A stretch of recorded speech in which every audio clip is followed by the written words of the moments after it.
A Place Near the Front is a coming-of-age story of a young man from the Caribbean island of Trinidad who arrives at the shores of the U.S.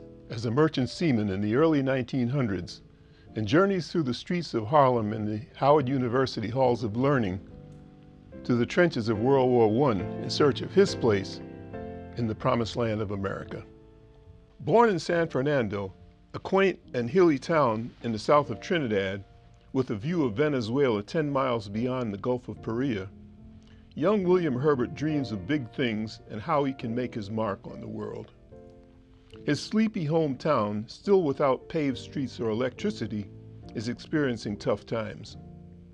Like the rest of the country, it is suffering from the collapse of Trinidad's sugar industry, which is no longer able to compete with world markets without the free labor lost when slavery was banned in 1839. Its few small crops and exports are not enough to support the economy, and oil is not yet being exported from the island. Already thinking about expanding his world to find work, young William, known to his family and friends by his middle name Gordon, begins visiting the docks and soon becomes a merchant seaman. After several trips to the U.S. aboard the SS Mariposa, he jumps ship to seek his fortune in America. He loves the culture and excitement of New York's Harlem, but quickly realizes that he must improve on his Trinidad grade school education if he intends to make anything of himself in America.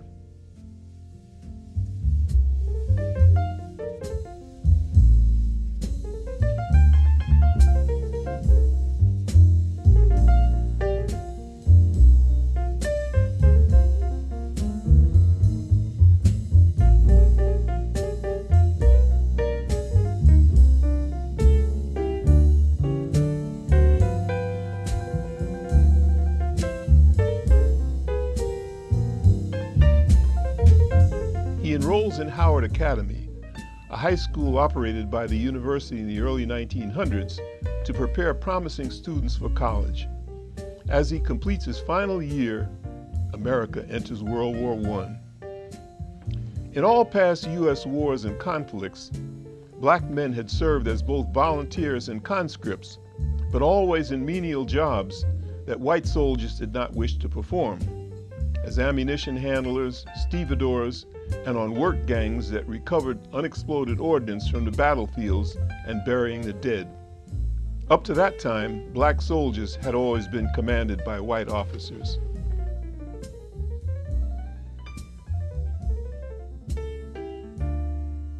In this war, however, two colored infantry divisions had been formed, and for the first time in U.S. military history, black soldiers would be commanded by black troops. Except for a few white senior commanders, everyone in the two divisions would be black. Intrigued with the possibility of serving as an officer and leading a unit of radio men in a technology he had learned as a merchant seaman, Gordon completes an Army radio course during his final months at Howard and leaves for Europe with the 92nd Infantry Division as a second lieutenant in its Signal Corps radio unit. But he and other black officers quickly realized that President Wilson, an avowed racist who instituted segregation among federal government workers when he took office in 1913, had only set up the two black divisions to placate Negro leaders like W.E.B. Du Bois, who had been loudly demanding fairer treatment of black soldiers. Wilson and the military hierarchy, led by U.S. Commanding General John Pershing, had no real desire to see black officers assert themselves as leaders, and had no confidence that they could. In truth, the military establishment feared the impact on post-war U.S. civil society of returning black soldiers empowered by wartime leadership. They worried about liberated attitudes that might be brought back to the States by black men who they referred to as French women ruling Negroes. The 92nd's top general, Charles Ballou, was obsessed with the idea of sexual contact between black soldiers and white French women, and was constantly on the lookout for crimes of rape. One of the two colored units, the 93rd Infantry Division, never got to fight a single day with U.S. forces. General Pershing immediately dumped them onto the French as soon as they arrived in France. But it turned out to be a stroke of luck for the 93rd, as the French loved these dusky fighting men who proved themselves to be great warriors. They emerged at the end of the war as the most highly decorated of all U.S. units. Gordon and his fellow soldiers of the 92nd Division had a tougher time, as they were led by U.S. generals who complained about them and harassed them, constantly trying to undermine their credibility with a negative twist on all the stories coming from the front. These resentful senior officers were ready to sacrifice black officers and have the black divisions suffer defeat on the battlefield in order to put these uppity Negroes in their place. Despite these obstacles, the troops of the 92nd fought with distinction in all three of the division's major campaigns during the final year of the bloody 4-year war.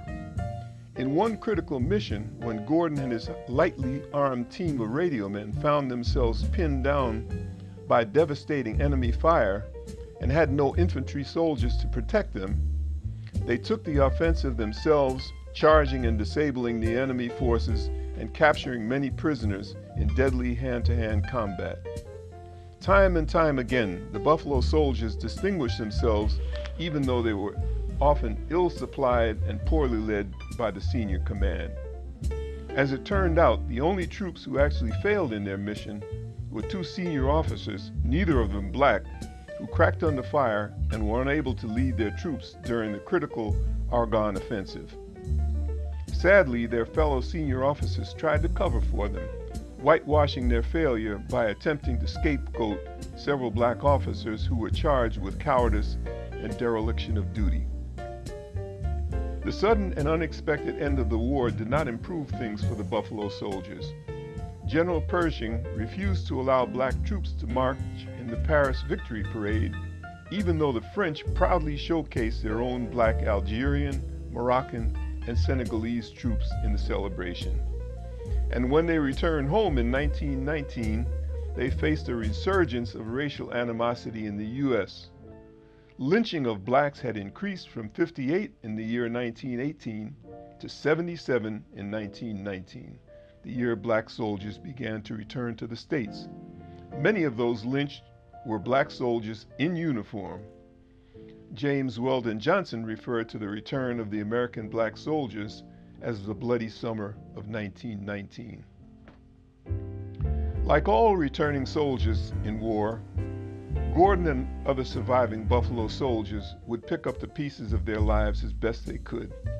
But most were disappointed that their battles in President Wilson's war to make the world safe for democracy had not improved their lot at home. Gordon was unable to transition his passion for radio into peacetime work, as U.S. industry was not quite ready to accept men of color in engineering and technology fields.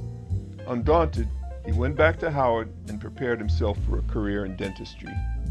But the sacrifices of the black warriors was not in vain, as their efforts had opened new opportunities for soldiers of color and forever changed the face and soul of the U.S. military. 30 years after the end of the war, the Army would be completely desegregated, and although none of the black heroes of World War I would live to see the day when U.S. armed forces and the entire nation would be led by men of color.